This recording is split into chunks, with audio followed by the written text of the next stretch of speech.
대한민국 중심 채널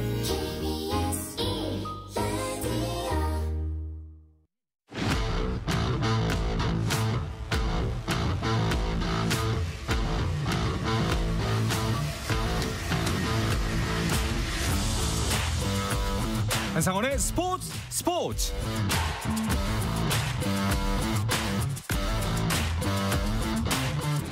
스포츠가 있는 저녁 어떠신가요? 아나운서 이광엽입니다. 한상원 아나운서의 휴가 일정으로 오늘까지 제가 함께하겠습니다. 자, 목요일 스포츠 시작해 볼 텐데요. 하루 이슈들을 살펴보는 스포츠 타임라인으로 출발합니다.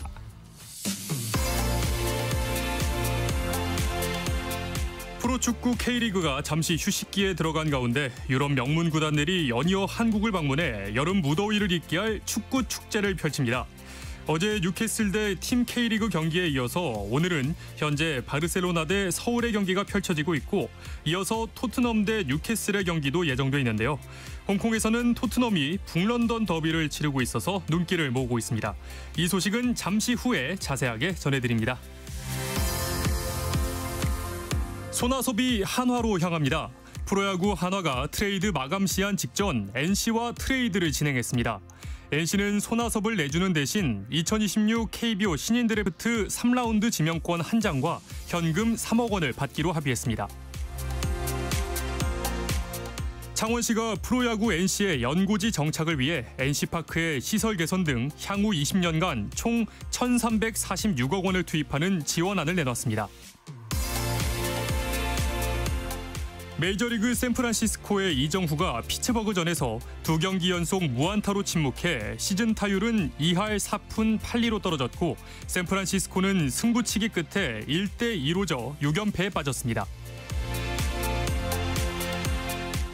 프로축구 FC 서울의 중앙 수비수 김주성이 일본 제1리그 히로시마로 이적합니다.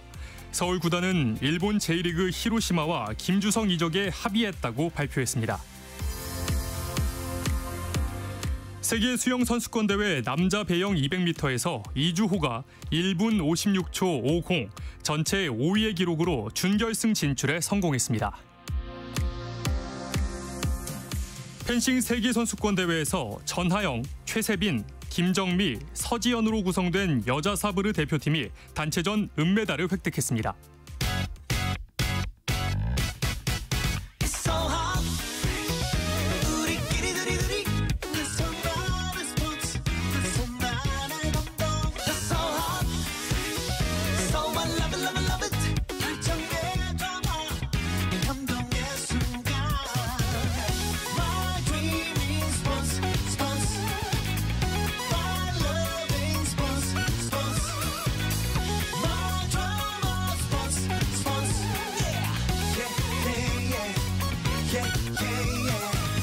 스포츠.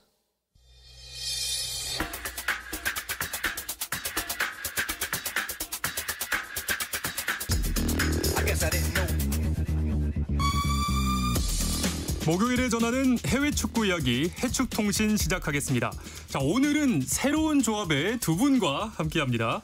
월간 축구 전문지 베스트 11의 조남기 기자 그리고 인터풋볼의 신동훈 기자 나와 있습니다. 안녕하십니까? 안녕하십니까? 네, 안녕하십니까? 네. 먼저 유럽 클럽들의 방한 경기가 이어지고 있잖아요. 이 이야기부터 해야 될 것 같아요. 네, 지금 국내 축구계 최대 이슈라고 볼 수 있고요. 현재 뉴캐슬 유나이티드, 그다음에 토트넘 허스퍼, FC 바르셀로나가 이제 이 기간에 한국에서 줄지어 경기를 벌일 예정입니다. 그 어렸을 때 혹시 피스컵 기억하시는지 모르겠습니다. 그 2000년대 초반에 네. 피스컵 열렸을 때 그때 당시 해외 축구 클럽이 굉장히 많이 방한을 했었는데요. 그때 이후로 이렇게 동기간에 많은 클럽이 방한을 하는 거는 정말 처음인 것 같습니다. 네, 그러다 보니까 취재 열기도 뜨거웠을 것 같거든요. 치열했죠, 엄청. 네, 원래 이제 한 경기에 두 기자가 갈 수 있는데 이게 매체당. 근데 이제 뉴캐슬 토트넘 같은 경우에는 쿠팡 플레이 같은 경우에는 두 명을 했는데 바르셀로나 경기 같은 경우는 한 명만 제한했습니다. 한 회사당 네, 한 명만. 워낙 자리가 없다 보니까. 근데 결국 늘렸는데 이만큼 좀 치열했던 경쟁이었습니다. 네. 어제 뉴캐슬과 팀 K리그 경기가 먼저 열렸잖아요. 두 분은 다녀오셨습니까? 전 다녀왔습니다. 신 기자님 다녀오셨어요. 네, 포기 엄청 다녀왔는데 약간 그래도 뜨겁긴 했지만 약간 생각보다는 많지 않았어요. 관중이. 아무래도 팀 K리그가 그 전부터는 토트넘, 아틀레티코 마드리드 더 강팀들이랑 했는데 뉴캐슬이 최근에 올라오고 있긴 하지만 그래도 약간은 좀 이렇게 하기 때문에 많은 관심이 보지 못했지만 그래도 많은 팬들이 좀 열광적으로 응원하면서 뜨거웠습니다. 네, 우리 팬들 같은 경우에는요. 박승수 선수, 뉴캐슬 유니폼을 입은 박승수 선수의 움직임에 눈길이 좀 더 갈 수밖에 없었을 것 같은데요. 어떻습니까? 네, 대한민국 축구 팬들의 아무래도 최대 관심사였는데 아직 고등학생이거든요. 네. 근데 이 고등학생 선수가 뉴캐슬 유나이티드에 이적했다는 것만으로도 엄청난 사실인데 이제 어제 드디어 이제 경기에 나와서 한 10분 정도 남겨 그라운드를 밟았습니다. 그때 이제 박승수 선수가 나와서 또 멋진 드리블을 선보였는데요. 어제 이제 경기장에 방문했던 초대 가수가 아이브였습니다. 네. 아이브가 나왔을 때 함성만큼이나 네. 박승수 선수가 드리블을 성공시켰을 때 그 함성이 거의 준하는 수준이었다고 해요. 예. 박승수 선수가 들어오자마자 뉴캐슬이 굉장히 답답한 경기를 하고 있었거든요. 근데 K리그 최고의 외국인 선수들 중 한 명이 뭐 아론이나 아산이를 이제 앞에 놓고 엄청난 드리블을 보여주면서 진짜 관중들의 어떤 뜨거운 그것을 끌어내는데 성공했었습니다. 네, 사실 이렇게 내한을 하면은 다른 것도 중요하지만 1군 선수들, 정예 멤버들이 얼마나 나오는지도 중요하잖아요. 네. 많이 나왔나요? 일단 거의 절반은 나오고 절반은 안 나온 수준인데 이제 가장 에이스 이삭이 이제 이적설 때문에 이제 못 나왔죠. 원래는 뭐 발표는 부상이라고 했는데 이 선수가 공식적으로 이적을 요청하면서 이 투어는 하차를 못 해가지고 약간 그 재미가 반감된 건 있지만 그래도 주전은 웬만 다 나왔습니다. 근데 기마랑이스나 뭐 덴번이나 조엘링턴 같이 주축 선수들이 좀 안 나온 거는 좀 아쉬움이 남긴 하죠. 그래도 네. 포프는 많이 나와가지고 팬들 즐겁게 했습니다. 네. 자, 유럽 팀들의 일정상 이 시기에 한국으로 올 수밖에 없긴 하잖아요. 그런데 참 더운 날씨여가지고 이 선수들도 고생을 좀 많이 했을 것 같아요. 네, 저희도 지금 이렇게 밖에 조금만 나가면 굉장히 더운데 기자석에 앉아만 있기로도 더운데 그 그라운드에 뛰는 선수들은 오죽하겠습니까? 그러니까요. 그래서 사실 어제 관중이 많지 않았습니다. 쿠팡 시리즈 역대 최저관중이었는데요. 한 2만 한 7천 명 정도가 들어왔는데 조금 아쉽긴 하죠. 근데 또 한편으로는 여러 요소들을 감안하면 이해도 갑니다. 일단은 조금 냉정하게 말하면은 뭐 기존의 빅클럽들에 비해 뉴캐슬 유나이티드의 인지도가 한국에서 그렇게 높진 않은 게 사실이고 그렇다고 뭐 스타 플레이어가 있느냐 그것도 또 아니었고 동시에 또 이제 FC 바르셀로나라는 워낙 매머드 클럽이 방한을 하기 때문에 거기서 좀 영향을 받은 것 같기도 하고요. 그다음에 뭐 평일 저녁, 그다음에 역대 최고로 꼽히는 이제 불볕 더위, 그다음에 그렇죠. 뭐 서울도 아닌 수원 정도가 이제 조금 이제 여러 가지 악재로 꼽혀서 이런 아쉬운 수치가 나온 것 같은데 그래도 또 2만 7천 명이면 나쁘지도 않은 것 같은 게 좀 박승수 선수의 어떤 뉴캐슬 데뷔전을 보러 이 평일 저녁에 무더운 날씨임에도 불구하고 이분들이 와준 건 또 괜찮다. 장기적으로 봤을 땐 나쁘지 않다. 또 이렇게도 바라볼 수 있을 것 같습니다. 네. 어쨌든 지금 바르셀로나와 서울의 경기가 열리고 있잖아요. 네. 여기는 관중석이 좀 꽉 차 있는 편인가요? 네, 지금 기준으로는 매진이라고 하고 있지만 그래도 많은 그 간 분들 매진은 아닐 수 있지만 그래도 한 4만 명, 5만 명 넘게 온 것 같고 이야. 또 약간 이 경기가 취재 후바 기자가 있는데 어제도 갔다 왔거든요. 근데 네네. 차이가 난다고 하더라고요. 예, 유니폼 입고 계신 분들이나 약간 열기나 약간 더 설렘과 기대감이 커가지고 더 많은 경기들 또 이날 경기장 약간 또 바르셀로나랑 서울 그 이름을 한 섹션까지 해가지고 네. 더 분위기가 뜨겁다 하더라고요. 네.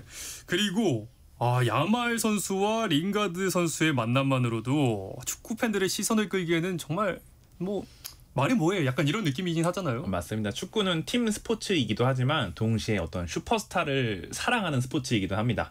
이제 일단 바르셀로나에는 리오넬 메시 이후 최고의 재능이라고 꼽히는 라민 야말이 있고요. 그 간단한 수식어처럼 보이지만 리오넬 메시 이후 최고 재능이라는 건 정말 엄청난 걸 의미합니다. 그거 플러스 이제 과거 맨체스터 유나이티드의 황태자였던 제시 링가드 지금 FC 서울에서 뛰고 있는데 그 둘이 격돌한다는 것 자체가 대중의 관심을 끌기에는 모자람이 없고요. 그리고 이제 한지 플릭 바르셀로나 감독 또한 이제 오자마자 제시 링가드가 FC 서울에 있다는 거 알고 있다고 말할 정도로 링가드가 정말 이만큼 네임밸류가 있는 선수다라는 걸 다시 한번 실감할 수 있었습니다. 정말 흥미로운 90분이 될 것 같습니다. 네, 두 선수 다 선발 출전했나요? 네, 다 나왔습니다. 오. 두 팀 모두 약간 진심으로 경기하고 있다고 하고 또 정예를 다 내보내면서 이게 약간 친선전인지 느낌도 안 날 정도로 잘하고 있다 하더라고요. 네. 네. 뭐 야말 선수에 대해서 축구 팬들은 잘 아실 것 같은데 조금은 생소한 분들도 계실 것 같아요. 워낙 어린 선수잖아요. 좀 네. 설명을 해주시죠. 일단 한국 나이로 치면 고등학생입니다. 네. 고등학생이고 이제 발롱도르를 하고 이제 세계 최고의 선수를 의미하는 그 매년 한 번씩 이제 시상을 하는 그런 시상식이 있는데 이제 차기 발롱도르 주자로 꼽힐 정도로 지금 영향력이 어마어마합니다. 사실 많은 축구 팬들은 이제 리오넬 메시나 크리스티아노 호날두 이후의 다음 세대가 킬리안 음바페나 엘링 홀란이 될 것이다 이렇게 예상을 했는데 지금 라민 야발이 갑자기 등장을 하면서 그 구조가 좀 무너질 수 있는 가능성까지도 보이고요. 뭐 이번 발롱도르까지는 수상이 힘들 수도 있겠지만 다음 발롱도르는 충분히 라민 야발이 도전이 가능할 것으로 보이고요. 무엇보다도 바르셀로나에서 인정하는 진짜 메시 이후 최고의 재능이라고 합니다. 라마시아 유스에서 또 20년 만에 한 이맘때 20년 전쯤에 리오넬 메시가 등장을 했었었는데 20년 만에 진짜 또 하나의 걸작품이 나온 것 같습니다. 더군다나 또 메시처럼 왼발잡입니다. 뭐 많은 걸 갖추고 있네요. 네. 바르셀로나에 벌써 10번을 달았잖아요. 네네. 뭐 메시의 후계자로 인정을 하고 있다 이런 느낌도 드는데 야말 선수에 대해서 좀 더 설명해 줄 수 있나요? 뭐 성적이라든지. 그 야말 선수가 어쨌든 스페인과 바르셀로나가 과도기에 접어들었을 때 세대 교체를 하고 있을 때 약간 이 틈에서 이제 뭔가 이 중심 잡을 선수 나왔고 약간 메시 이후에 그 10번 이 약간 좀 애매했거든요. 안수파티라고 이 선수가 있었는데 재능을 받았지만 약간 좀 애매한 선수가 있었는데 이 선수가 좋은 좀 가라앉을 때 야말이 나왔고 이 야말 선수가 이 바르셀로나의 기회를 받으면서 스페인에도 기회 받으면서 스페인 유로 우승도 이끌고 유로 영플레이도 받고 라리가 우승도 이끌고 하면서 이 선수가 이제 스페인과 바르셀로나 대표가 됐고 이제 이 10번 계보를 이을 선수가 됐습니다. 네. 지난 시즌에만 18골을 넣었고 도움을 25개나 했네요. 이게 메시가 비슷한 나이였을 때는 어느 정도로 했는지 이게 그때보다 메시보다 좀 더 낫나요? 같은 나이대의 메시보다. 제가 당시 메시의 기록은 감히 이제 기억을 못 하고 있는데 근데 위상이나 어떤 임팩트에 있어서는 아직 메시는 전 따라오기는 조금 부족하긴 한데 네. 근데 그나마 진짜 20년 만에 메시에 근접한 선수가 나타났다. 그 정도는 말해볼 수 있을 것 같습니다. 네. 그리고 바르셀로나가 야말만 있는 건 아니잖아요. 맞습니다. 슈퍼스타들이 너무 많잖아요. 또 어떤 선수들 있습니까? 일단 레반도프스키 선수가 있는데 이 선수가 88년생으로 만 36살인데 아직도 전성기입니다. 그러니까 이만큼 하는 선수가 없을 정도로 지난 시즌에 라리가에서 27골을 넣었고 챔피언스리그에서 11골을 넣었고 그러면서 라리가 우승도 이끌고 이 선수가 대체해야 된다 말이 나오지만 대체할 수 없습니다. 정말 잘하고 있고 그리고 이제 핵심은 아니지만 이제 레시포드 신입생이 왔는데 이 선수가 맨유에서 왔어요. 맨유에서도 약간 방출 자원 느낌인데 바르셀로나로 와가지고 와 정말 신기하다. 어떻게 이런 일이 있었나 했는데 마침 또 한국에 오면서 링가드와 또 맨유 동기거든요. 그게 또 약간 매치업이 돼가지고 많은 팬들이 기대를 하고 있습니다. 네. 바르셀로나가 오늘 경기는 어떤 라인업으로 경기를 하고 있을까요? 네, 방금 신동훈 기자가 말한 아주 기라성 같은 선수들이 레시포드를 제외하고 지금 다 뛰고 있습니다. 예. 한번 짧게 얘기를 들어보면은 네. 최전방에 지금 레반도프스키가 있고요. 네. 오른쪽에는 그 위대한 지금 야말이 있고 왼쪽에는 브라질 국가대표 하피냐가 있습니다. 그다음에 중원에는 뭐 올모, 페드리, 네덜란드에 또 제2의 요한 크라이프라고 불리는 프랭키 데용도 있고요. 그다음에 수비 라인은 뭐 발데, 아라우오, 쿠바라시, 쿤데, 그다음에 새로 영입한 가르샤까지 그냥 정말 마음을 다 잡고 바르셀로나가 지금 게임을 운영하고 있습니다. 네. 그래도 친선 경기잖아요. 일단 뭐 두 팀 모두 부상을 입으면 안 되니까 경기를 막 격렬하게 하진 않겠죠. 근데 지금 제가 초반만 보고 왔는데 격렬하게 하더라고요. 그래요? 뭔가 진심으로 하고 바르셀로나도 약간 실전 나온 것처럼 라인 올리고 본인들이 하고 있는 전술 그대로 나오고 있고 서울도 약간 역습 위주의 패턴. 그러니까 지금 K리그에서 시즌 중이잖아요. 그 또 김주성 선수가 이적을 하면서 그 수비 라인도 시험해봐야 되거든요. 정택 선수 나와가지고 약간 그 수비 조합이나 이런 거 실험하면서 오히려 두 팀 모두 약간 친선전인데 더 실전 같이 하면서 팬들이 더 약간 열기도 올라가 있고 하고 있습니다. 지금 스코어는 어떻게 되나요? 지금 이제 레반도프스키가 첫 골을 넣었고 야말도 골 넣으면서 저희가 들어올 때 기준으로 2대0으로 앞서고 있습니다. 네. 자, 그리고 바르셀로나는 오늘 경기 외에도 대구와도 경기가 예정이 돼 있죠. 근데 이제 4일 이제 오후 8월 4일이죠. 오후 8시 이제 대구 스타디움으로 가서 이제 경기를 하게 됐는데 아직까지 나온 기사에 따르면 대구 바르셀로나전은 매진은 아니라고 합니다. 근데 네. 아직 경기가 남았기 때문에 조금 더 이제 기다려 보면 될 것 같고요. 바르셀로나가 이제 뭐 서울전에 비해서는 조금 어느 정도 너무 덥기도 하니까 그렇죠. 대구는 더 덥잖아요. 네, 그래서 데프리카라고 불리는 그런 곳에 좀 게임을 할 텐데 그때는 어느 정도 로테이션을 할 것 같은데 저는 개인적으로 걱정되는 건 대구입니다. 대구가 현재 K리그 1에서 이제 최하위인 12위에 있는데 이런 프리시즌 친선 경기도 중요하지만 지금 리그 갈 길이 너무 바쁘거든요. 네네. 좀 어느 정도 대구가 잘 준비를 할지 그게 조금 걱정이 되긴 하는데 좀 경기를 지켜봐야 될 것 같습니다. 이거는. 네. 자, 그리고 그 사이에 토트넘이 방한을 하는데요. 토트넘은 현재 홍콩에서 북런던 더비를 치르고 있습니다. 이 소식은 잠시 후에 자세하게 전해드리겠습니다.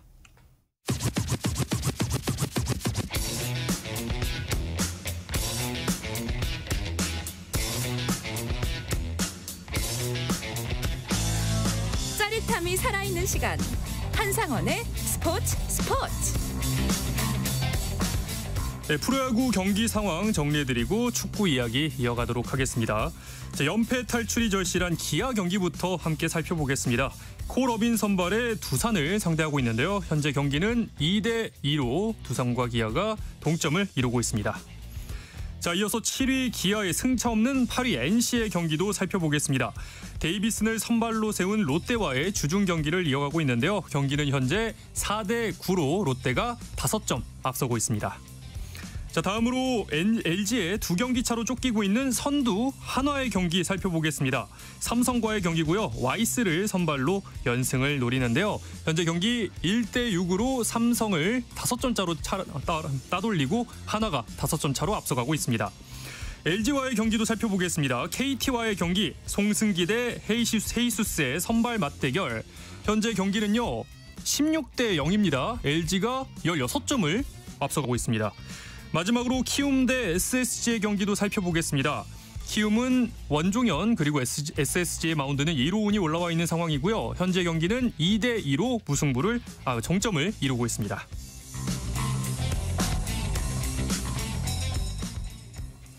목요일 밤 축구 이야기 해축통신 이어가도록 하겠습니다. 오늘은 인터풋볼의 신동훈 기자, 베스트 11의 조남기 기자와 함께하고 있습니다. 자, 토트넘 이야기도 좀 해보죠. 손흥민 선수가 현재 홍콩에서 아시아 투어 일정을 진행하고 있죠. 네, 손흥민 선수는 홍콩에서 이제 이적설이 있지만 포함되면서 이제 뛰고 있고 지금 기준으로는 명단에 지금 선발은 아니지만 뛸 것 같고요. 그리고 또 계속해서 이제 훈련도 열심히 하고 팬 서비스도 하면서 토트넘 선수로서의 본분을 다하고 있습니다. 네, 홍콩에서 손흥민 선수의 인기는 어느 정도일까요? 저도 이제 뭐 기사나 유튜브나 각종 영상을 통해 봤는데 역시 손흥민은 범아시아적 스타일입니다. 진짜 한국뿐만 아니라 아시아인 모두가 사랑하는 스타일이고 일단 아시아인이 잉글랜드 프리미어리그에서 득점왕을 했고 그다음에 10년 동안 그것도 그냥 어중이 떠중이가 아니라 최정상 레벨에서 버텼다는 거는 정말 대단한 것 같습니다. 네. 그리고 친선전이지만 북런던 더비잖아요. 이게 의미가 또 다르잖아요. 경기가 시작된 지 얼마 안 됐겠네요. 네, 지금 이제 0대 0으로 아직 비기고 있는데 토트넘도 아스날도 어쨌든 해외에서는 경기긴 하지만 이 둘 다 같은 레벨인 만큼 시험할 수 있잖아요. 그래서 둘 다 선발로 최정예 나왔습니다. 네. 손흥민 선수와 양민혁 선수는 벤치에 시작하지만 토트넘은 뭐 히샬리숑, 뭐 오도베르, 쿠두스까지 뭐 이렇게 또 로메로, 판더벤 이런 선수들 다 내보내면서 아스날도 마찬가지고요.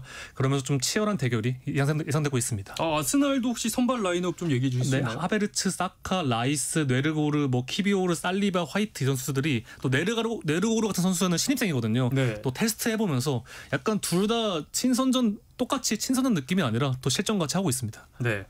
우리 팬들은요, 뭐 경기도 중요하겠지만 손흥민 선수의 그 향후 거취가 또 궁금하거든요. 이적설은 계속 나오고 있는데 프랑크 감독의 발언들이 계속해서 화제가 되고 있어요. 네, 이제 뭐 손흥민 선수 이제 지난 시즌 종료 이후에는 이제 마치 이적을 한다 그런 분위기가 되게 만연했던 것 같은데 이제 며칠 전 이제 토마스 프랭크 토트넘 허스퍼 감독의 발언으로 좀 다시 한번 기류가 흔들리는 것 같습니다. 제가 그 토마스 프랭크 감독이 발언했던 영상도 찾아봤는데 네. 이제 뭐 very good role here next 시즌 이런 반언을 했어요. 그러니까 네. 다음 시즌에 롤이 있다, 네, 잘 해낼 것이고 그리고 매우 좋은 마인드셋을 갖추고 있다 이런 말을 했는데 이렇게 말하는 거면은 손흥민 선수가 다음 시즌에도 토트넘 허스퍼 유니폼을 입나 보다 충분히 이렇게 생각할 수 있는 상황이거든요. 그래서 과연 이 손흥민 선수와 토트넘 핫스퍼 이 이야기의 끝이 어떻게 될지 점점 더 약간 더 미궁으로 빠지는 것 같습니다. 사실 이전엔 좀 애매모호한 발언들을 프랑크 감독이 했잖아요. 네. 앞으로 어떻게 해야 되는 겁니까 이거?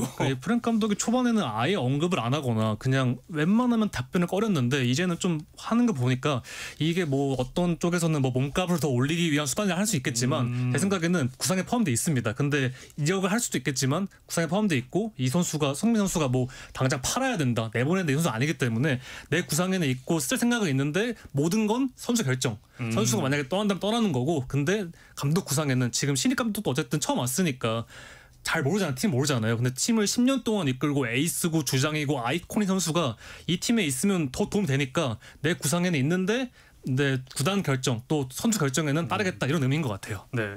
그런 가운데 LAFC로의 이적에 대한 이야기가 좀 구체화되는 분위기였던 것 같은데요. 맞습니다. 어떤 유럽 축구를 넘어서 요즘 이제 세계 축구 이적설은 이제 굉장히 유명한 파브리지오 로마노라는 기자가 있습니다. 네. 그 기자가 어떤 발언을 할 때마다 그게 굉장히 많이 회자가 되고, 그리고 회자가 되는 결정적인 이유는 결국 공신력이 높기 때문인 건데요.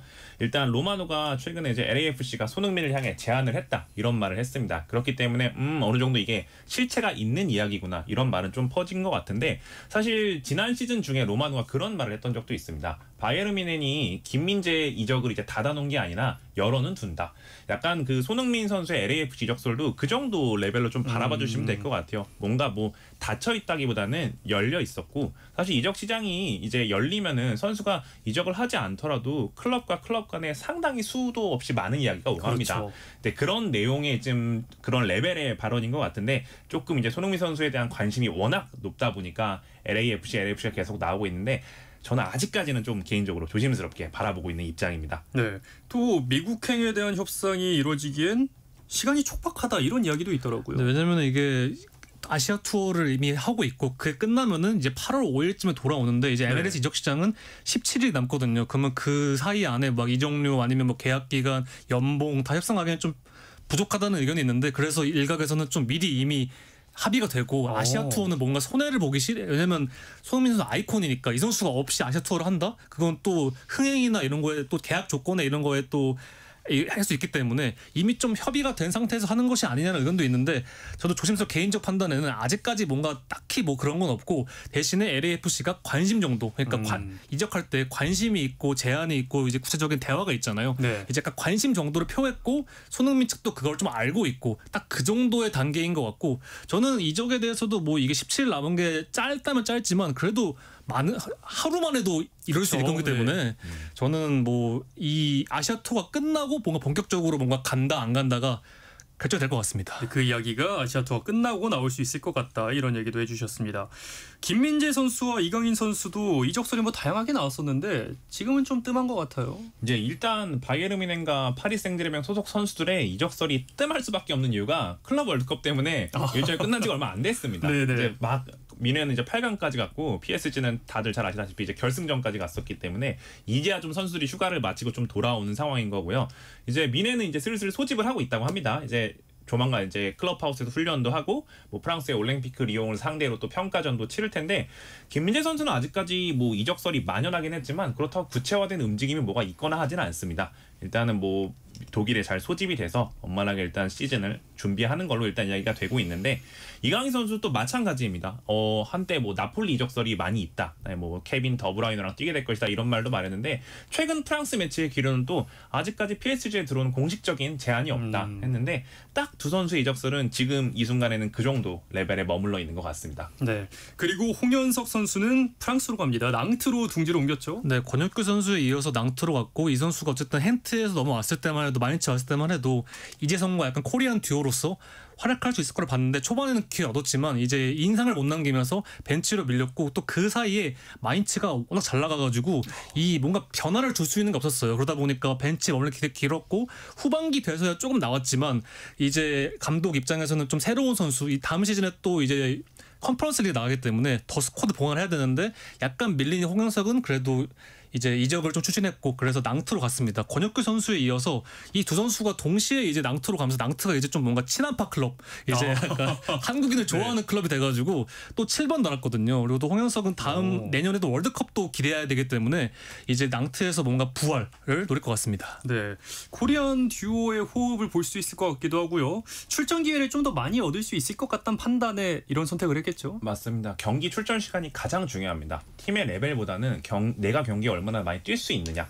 홍현석 선수는 사실 유럽 진출 이후에 항상 풍부한 경기 시간을 갖고 벨기에에서 커리어를 쌓아서 이렇게 독일까지 잘 오게 됐는데, 마인츠에 와서는 생각보다 좀 소화를 못했던 게 사실입니다. 사실 홍현석 선수의 재능을 감안하면 너무나 안타까운 지난 시즌이었는데요.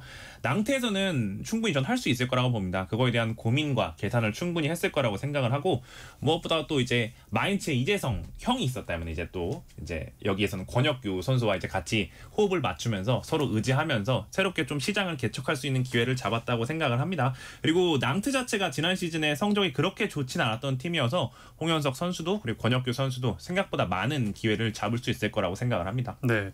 그리고 황희찬 선수도 이적 가능성이 높다 이런 얘기들이 나왔는데 일단 프리시즌에서는 좋은 활약을 이어가고 있어요. 네, 지난 시즌에 워낙 부상이 많았고 팀이 너무 강등권에 있다 보니까 뭔가 그 와중에도 부상까지 있다 보니까 뛰기 어려웠는데 또 올 여름에 뭐 쿠냐, 세메도 나갔고 근데 울버햄튼 영입한 선수 다 공격수들입니다. 다 경쟁자들이 와가지고 더 애매할 수 있는데 그래도 다행히 프리시즌에 2골 넣으면서 잘하고 있는 부분은 있지만 여전히 뭔가 거취에 대해서는 좀 애매한 게 좀 있는 것 같아요. 왜냐면은 좀 지난 시즌에 보폭이 크고 또 이 선수가 확실히 부상 위험이 크기 때문에 울버햄튼 입장에서는 좀 고민이 될 것 같은 생각이 듭니다. 네. 또 우리나라 다른 유럽파 중에는 이미 시즌을 시작한 선수들이 있더라고요. 예, 스타트가 좋은 것 같습니다. 일단 이제 벨기에에서 뛰고 있는 행크에서 뛰는 오형규 선수가 시작하자마자 지금 시즌 1호 골을 뽑아냈는데요. 골 장면 보신 분들도 있겠지만 진짜 정말 물이 올라왔습니다. 측면에서 올라오면서 퉁퉁퉁 치면서 팡 때리면서 들어갔는데 그런 모습을 보면 아 우리나라가 지금 최전방 공격수 자리가 다시 한번 또 경쟁력이 강화되겠구나 이런 생각을 할 수 있고 그다음에 또 포스트 김민재로 불렸던 이제 미트윌란에는 이한범 선수가 이제 서울에서 사실 처음 미트윌란으로 갔을 때는 경기 출전 기회가 많지 않았어요. 한 시즌 반 정도는 굉장히 심적으로 힘들었을 거라고 생각을 합니다. 근데 이번 시즌 개막하자마자 팀의 확실한 주전으로 거듭났고 정말 슈퍼리 약간 이런 별명도 생기고 있는데요. 이한범 선수가 잘한다면은 좀 대한민국 국가대표팀 중앙 수비 라인에도 또 다른 이제 희망이 될 수 있지 않을까 이렇게 생각을 해봅니다. 네. 그리고 서령우 선수는 뭐 워낙 꾸준하게 잘했었고요. 이번 시즌을 이제 시작하자마자 도움도 기록하면서 역시 국가대표 오른쪽 풀백은 서령우의 것이다. 약간 좀 이렇게 어필을 하고 있는 것 같네요. 네. 조규성 선수는 이번 시즌이 힘들까요? 어떤 상황인가요 지금? 일단 지난 시즌보다는 좀 경과가 좋아 보이는데 왜냐면 그 수술 이후에 더 악화돼가지고 좀 안 좋아진 게 있지만 더 재활도 하고 프리시즌도 참가를 하면서 출전 기회를 노리고 있는 것 같습니다. 아마 올 시즌에 좀 초반에는 빨리 나와서 해야 될 게 이제 내년 월드컵도 있고 또 확실한 주전에 또 아담 북사가 있기 때문에 네. 이 선수가 빨리 나와야 이제 뛸 수 있기 때문에 이제 조금은 올 시즌 초반에 한번 기대해 볼 만한 것도 있는 것 같아요. 또 본인의 의지도 큰 것 같고요. 네, 좀 본인이 잘 이겨냈으면 좋겠습니다. 그리고 이적 마감이 얼마 안 남았는데 지금 친선전 중이죠. 바르셀로나의 레반도프스키도 사우디행 이야기가 좀 나오고 있잖아요. 네, 지금 서울에서 열심히 땀을 흘리면서 달리고 있을 텐데 네. 뭐 사우디에서 무슨 2년 동안 총 연봉이 뭐 3천억 이상을 제안을 받았다고 합니다. 3천억이요? 예. 감히 저는 2년이죠? 뭐 가늠조차 안 되는 네. 숫자인데요. 뭐 1년이라고 해도 1,500억 이상은 될 텐데 네. 아무래도 근데 그 정도 가치는 있는 것 같습니다. 지금 현 시점에서 유럽 최고의 9번 중 한 명이니까요. 아까 네. 신 기자가 말해준 것처럼. 그래서 이제 이적하자마자 또 어떤 보너스도 발생을 한다고 하는데 과연 레반도프스키가 어떤 결정을 하게 될지 돈 앞에서는 또 장사가 없을 수도 있기 때문에 네. 한번 좀 지켜봐야 될 것 같습니다. 네. 자, 그럼 이 이야기를 끝으로 목요일 저녁 축구 이야기 해축동시는 마치도록 하겠습니다. 베스트 11의 조남기 기자 그리고 인터풋볼의 신동훈 기자와 함께했습니다. 두 분 고맙습니다. 감사합니다. 감사합니다. 저도 물러가도록 하겠습니다. 아나운서 이광엽이었습니다. 스포츠.